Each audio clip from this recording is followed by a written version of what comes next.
सगळ्यांचं स्वागत। ब्रेकनंतर बघूयात भाजपच्या गोपाळ शेट्टींचा प्रचार नेमका कसा सुरू येतो। उत्तर मुंबईतून यावेळी शेट्टींसमोर मराठमोळी बिनधास्त गर्ल उर्मिला मातोंडकर हिने तगडं आव्हान उभं केलं आहे। तरीही मतदारसंघातील लोकल टच ही गोपाळ शेट्टींची सर्वात जमेची बाजू आहे। पाहूयात गोपाळ शेट्टींचा प्रचार नेमका कसा सुरू आहे। उत्तर मुंबईतून लोकसभेच्या या जागेवर दावेदारी सांगणारा एक उमेदवार म्हणजे गोपाळ शेट्टी।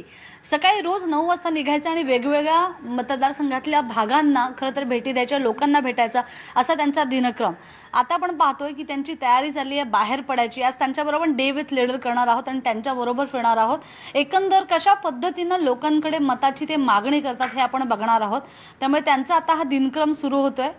आपण त्यांच्या घरी आलेलो आहोत आणि त्यांना शुभेच्छा देतात त्यांच्या पत्नी, घरातली चिमुरडी मुलं। शेट्टीजी आपण आता कुठे चाललोय? आता आपण माळवणीला चाललोय। मुख्तार अब्बास नकवी येतात तिकडे। तिकडे एक सभा आहे, तिकडे ती सभा पूर्ण करून मग बोरिवलीला परत येणार। आपण जाण्यात तुमच्या पत्नीकडनं एक मला विचारायचं आहे की जेव्हा जेव्हा तुम्ही त्यांना असं कुमकुम तिलक लावता, खूप असं मनात नेमकं काय भावना असतात?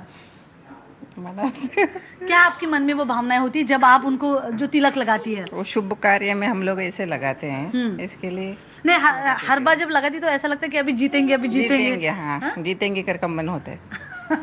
त्यांची सून है, पण त्यांच्याकडनं जाणून घेऊया। आप उनके लिए कैंपेनिंग नहीं करते? करते हैं ना, साथ में जाते हैं रैली के लिए और पूरी फैमिली की सपोर्ट रहती है। त्यांची आई आहे, मला वाटतं त्यांचा आशीर्वाद घेतानाचे दृश्य पण बघतोय। जिंकून येणार का तुमचा मुलगा? जिंकणार का? जीतेगा क्या? ओ जीतेगा, जरूर जरूर जीतेगा। चला तर मग आपण मालवणीला जाऊया गोपाळ शेट्टींबरोबर।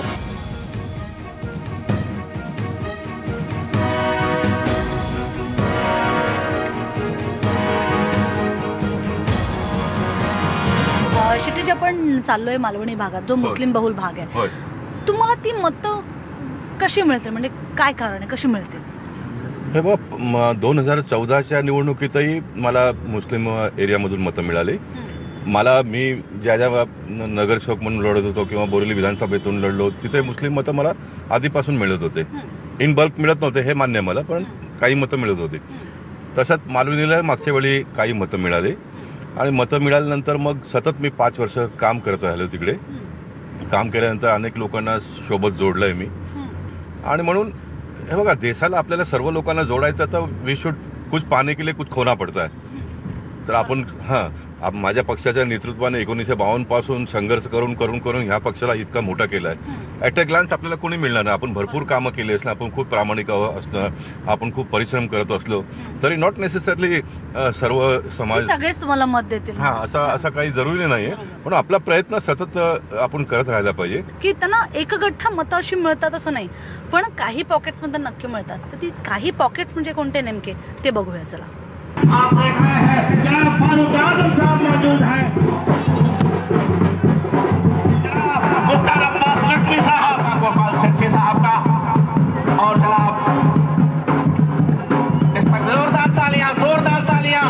गोपाळ शेट्टींसाठी खरं तर मुस्लिम मतदारसंघात मतांचा जोगवा मागण्यासाठी खुद्द आशिष शेलार, मुंबई बीजेपीचे अध्यक्ष इथे आले।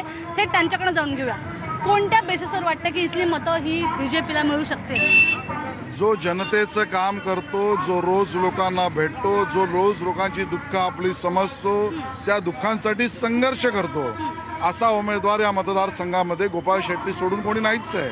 आणि त्यामुळे गोपाळ शेट्टीजींचा विजय हा विक्रमी मताधिक्याने होईल असंच पूर्ण चित्र या ठिकाणी आहे। मुख्तार अब्बास नकवी आहेत आपल्याबरोबर, त्यांच्याकडे जाणून घेऊया की तुम्ही गोपाळ शेट्टींसाठी रॅली करायला मालवणी भागात आलात, पण जिथे जर आपण बघितलं की जो म्हणजे मुस्लिम घटक इतका नाराज असताना तुम्हाला काय वाटतं की इतली मतं गोपाळ शेट्टीला? हम सबके साथ सबके विकास पर यकीन करते हैं। समाज के हर वर्ग हर तबके का विकास हमारी प्राथमिकता है और उस विकास के रास्ते पर हम देश को ले जा रहे हैं। तो तुम्हें गैंगस्टर, गालियों का गैंगस्टर कुणाला म्हटलात? राहुल गांधी? ये गाली के जो मवाली हैं, इन गाली के गैंगस्टर के का इनकाउंटर जरूरी है। और वो इनकाउंटर जो है वो ईवीएम मशीनों से ही होगा। और गैंगस्टर कौन सर आपसे वो जानना लोग हैं, लंबी लाइन है।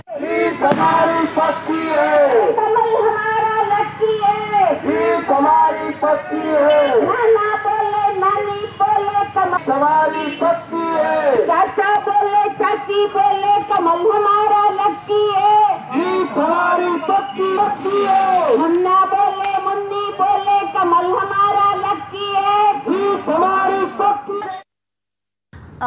खरं तर सगळ्यात मोठा प्रश्न किंवा तुमच्यावर एक असा आरोप इथल्या आघाडीच्या उमेदवारांना म्हणजे उर्मिला मातोंडकरनं केलेला आहे की तुम्ही सरळ सरळ म्हणालात की उर्मिलाचा चेहरा बघून तिला तिकीट मिळालं आणि ज्याचं कुठे ना कुठेतरी तिला वाईट वाटतं आणि त्यांचं असं म्हणणं आहे की हा महिलेचा एका अपमान आहे की फक्त चेहरा बघून म्हणजे मतदान करणार लोक असं काहीतरी तुम्ही त्यांना म्हणणार. मी असं अजिबात म्हटलेलं नाही आहे. मी पहिल्या दिवसापासून त्यांचा सन्मान करतो कारण ती माझ्यापेक्षा वयाने छोटी आहे.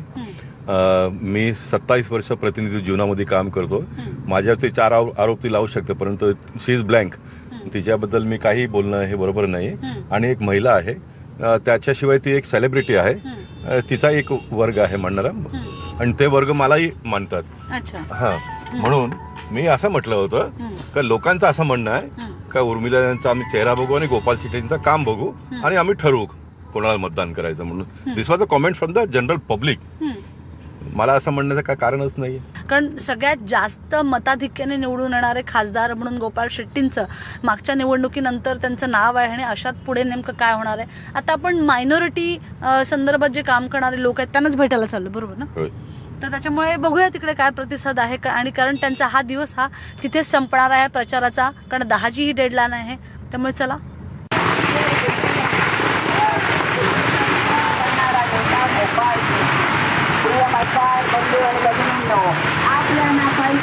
आपल्याला पाहिजे पुन्हा एकदा मोदी सरकार बरोबर उत्तर मुंबईचा खासदार गोपाळ शेट्टी गोपाळ शेट्टी स्थानिक खासदार आहेतच पण ज्या पद्धतीनं त्यांचं थोडंफार वादातीत कारकीर्द होती ती म्हणजे गार्डन संदर्भात त्यांच्यावर आरोप केले जात होते. पण आता जर बघितलं की त्यांनी कंबर कसली आहे आणि त्यांच्या विरोधात जरी उर्मिला मातोंडकर सारखी एक अभिनेत्री आणि काँग्रेसचा आघाडी उमेदवार एक नवा चेहरा जरी असला तरी नेमका त्यांचा हा करिश्मा किंवा त्यांचा लोकांमधली पोहोच तशीच कायम राहते का, तेवढंच मताधिक्य मिळते का आणि तेवढ्याच मताधिक्याने लोक त्यांना निवडून देत आहेत का हे खरं तर बघणं अत्यंत महत्त्वाचं ठरणार आहे.